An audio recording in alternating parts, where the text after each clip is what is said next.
¿Cómo les va, estudiantes? Espero que estén bien. Mi nombre es Andrea López y soy practicante del profesorado de Lengua y Literatura. Es grato para mí darles la bienvenida a la unidad número 2 de Lengua y Literatura del quinto segunda del Colegio Secundario Batalla de Salta. En las próximas clases vamos a desarrollar el movimiento literario y artístico del barroco.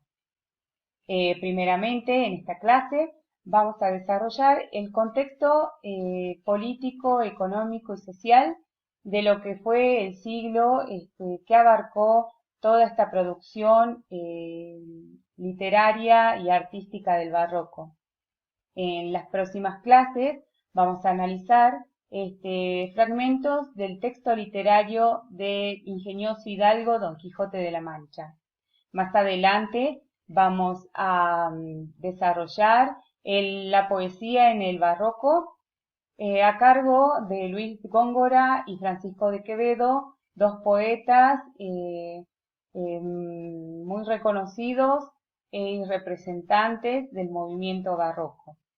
Bueno, ahora si me acompañan vamos a desarrollar el contexto histórico y las características del barroco en España y en Europa. El siglo XVII. El siglo XVII es un momento de grave crisis que va desmoronando el poderío político y la solidez ideológica de la cultura renacentista. Las guerras, las enfermedades, el clima adverso, las malas cosechas, el hambre y las más diversas calamidades azotan Europa. Por eso se ha llamado a este siglo centuria de la crisis o el siglo de hierro.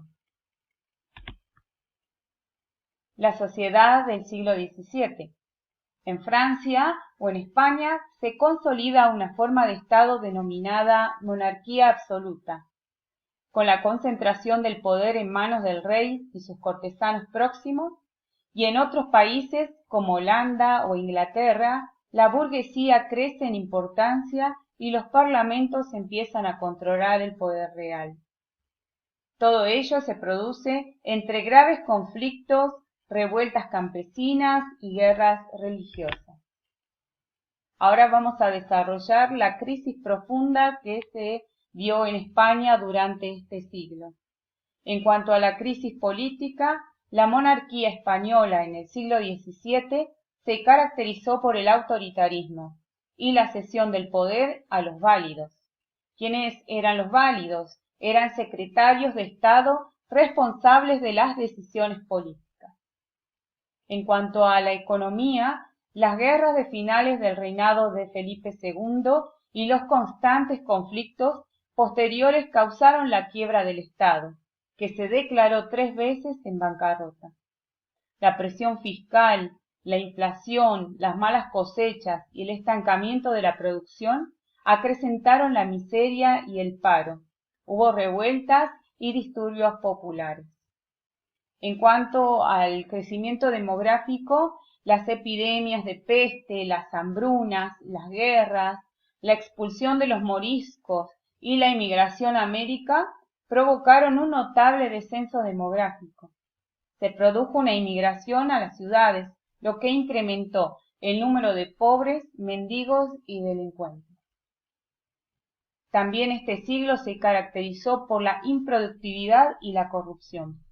La nobleza siguió siendo una clase improductiva y también ociosa, que vivía en el lujo y el despilfarro, disfrutando de enormes privilegios. La corrupción y la inmoralidad cundieron entre los grupos de poder. En cuanto a la religión, en el siglo XVII en España se caracterizó por un gran reforzamiento religioso y una profunda reafirmación al tradicionalismo. España, aislada del exterior, bajo el peso de la contrarreforma, pero sin renunciar a la herencia renacentista, vuelve los ojos a la tradición cristiana medieval y los viejos principios teocéntricos.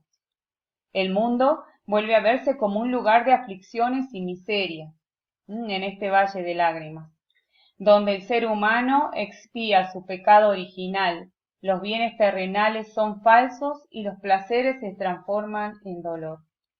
La conciencia de la aguda crisis se extiende entre los escritores, lo que motiva el pesimismo, el desengaño típicos del barroco. Ahora vamos a describir a qué se denomina el barroco. Se denomina el barroco al período que sigue al Renacimiento. El término se aplicó primero a las artes plásticas, que designa una época que va de finales del siglo XVII hasta la primera década del siglo XVIII, en que comienza el neoclasicismo. ¿Sí? Acá tenemos, ¿sí?, una línea de tiempo. Acá tenemos la Edad Media, que va desde los siglos XI al siglo XV, el Renacimiento, que se desarrolla durante el siglo XVI, y le sigue el barroco durante el siglo XVII hasta la primera década del XVIII. El barroco es una etapa artística enteramente distinta del Renacimiento. Afecta a toda creación, tanto intelectual como artística, y se inicia cuando los dos rasgos principales del Renacimiento son sustituidos por dos características típicamente barrocas. ¿Cuáles son estas? Es la profunda desvalorización de la vida y la naturaleza y la tendencia a la exageración en el arte. ¿Por qué? Porque en la etapa anterior, ¿qué pasaba? Se exaltaba el mundo y al hombre, y el equilibrio humanista procedía de la admiración de la antigüedad clásica. Todo eso se convierte, ¿sí?, en exageración y en desvalorización de la vida en el barroco. Entre el Renacimiento y el barroco no hay ruptura, sino evolución. Los temas y los recursos formales que el escritor emplea son los mismos que el autor ha manejado en el Renacimiento. El autor del barroco debe esforzarse para crear nuevas formas con los materiales renacentistas. Acá vemos un cuadro sinóptico en el que vemos las características del barroco sintéticamente. ¿Sí? El barroco tiene una concepción negativa del mundo. ¿Por qué? Por todo este contexto político, social y económico que es enteramente pesimista. No podemos pensar que una producción literaria pueda ser del todo optimista, teniendo en cuenta el contexto de producción en el cual se está desarrollando este movimiento artístico. El pesimismo, el barroco se caracterizó por el pesimismo, y la estética barroca se caracterizó por buscar lo nuevo y lo sorprendente, por tener una actitud individualista y caprichosa, tendiente a la exageración, tendiente a la artificiosidad y a la complicación. El cultivo del contraste, ¿sí?, lo blanco, lo negro. Dinamismo y movilidad. Ahora vamos a desarrollar por qué esta concepción negativa del mundo. El mundo es percibido como un caos, un desorden, una confusión. A los ideales renacentistas le ha seguido la frustración y el desencanto.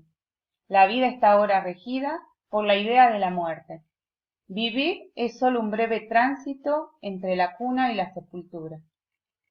El tiempo lo destruye todo y la realidad es ilusión y apariencia. La vida es sueño y el mundo es un gran teatro.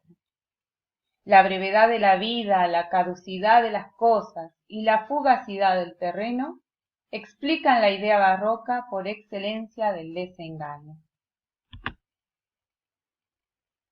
Ahora veamos qué nos dice del pesimismo barroco. El pesimismo barroco tiene sus bases en la angustia existencial a través de la sátira, de la evasión y de la diversión. La literatura española proporciona ejemplos de estas variadas actitudes barrocas. Quevedo, la novela picaresca; Góngora, el teatro; Bueno, en la novela picaresca podemos tomar como ejemplo el Lazarillo de Tormes, ¿sí? Que es la vida de un pícaro. Un pícaro es un niño de la calle que va a través de ardides escalando de posición en posición. ¿Bien? Sigamos. La estética barroca. Literariamente el barroco es la continuación de temas y formas renacentistas, como habíamos dicho hace rato. El escritor conserva los hallazgos renacentistas, pero sin despreciar a los autores clásicos. Se distancia de ellos, siguiendo su apreciación personal. Así surge un espíritu creador que presenta caracteres propios y definidos. A ver, la estética barroca, ¿qué busca y cómo la utiliza? ¿Sí? La estética barroca busca lo nuevo, lo sorprendente, lo original. Busca excitar la sensibilidad y la inteligencia del lector. ¿Y cómo hace para expresar esa estética? Utiliza imágenes brillantes, novedades estilísticas, ideas ingeniosas, lo pintoresco, lo grotesco, lo hiperbólico. ¿Sí? ¿Qué podemos decir lo pintoresco? Algo que es que se destaca por ser único, ¿sí? Lo grotesco por ser como vemos acá en esta pintura, ¿sí? Es grotesca, ¿sí? Porque no se ve algo suave, no podemos percibir en él armonía, ¿bien? Y lo hiperbólico también, o sea, lo gigante, lo desmesurado, ¿bien? Las características del barroco, sigamos. La estética barroca sustituye las normas clásicas, la actitud individualista, el capricho personal, la exageración. Esto era lo que estaba compartiendo con ustedes en la lámina anterior, que esto hiperbólico tiene que ver con la exageración. La estética barroca, en búsqueda del original, tiende a la artificiosidad y a la complicación. El mensaje se percibe entre exquisitas excelencias formales, arte para las minorías. ¿Por qué? Porque este arte es tan cerrado que solamente una persona que tiene muchas lecturas puede acceder al significado que quiere expresar el autor. ¿Bien? Entonces, por eso se considera que el barroco, especialmente la poesía, se caracteriza por esa artificiosidad, y complicación, ¿sí? Porque busca la complicidad del lector, y ese lector tiene que ser un lector que tiene muchas lecturas, ¿sí? Para poder interpretar lo que el autor quiere decir a través de todo sobre toda esa artificiosidad de las letras, ¿bien? Sigamos. El escritor relaciona el goce estético con el esfuerzo personal. La dificultad es igual a la belleza, ¿sí? Entonces que el autor, a través de su producción, que es tan retorcida y tan rebuscada, busca la belleza. Bien, sigamos. Ausencia de normas, ¿sí? La visión unilateral de la realidad. ¿Qué es esto? Quiere decir que hay dos antítesis acá. Antítesis queremos, o sea, cuando hablamos de esto, quiere decir que tenemos dos visiones contrastantes del mundo, ¿sí? La idealización de la belleza absoluta por un lado y la deformación y el envilecimiento degradante por el otro, ¿sí? Esto convive en el barroco, ¿sí? No hay armonía absoluta y tampoco hay una deformación absoluta, sino que es un contraste de estos dos elementos, que los vamos a ver más adelante con los poemas de Góngora y Quevedo.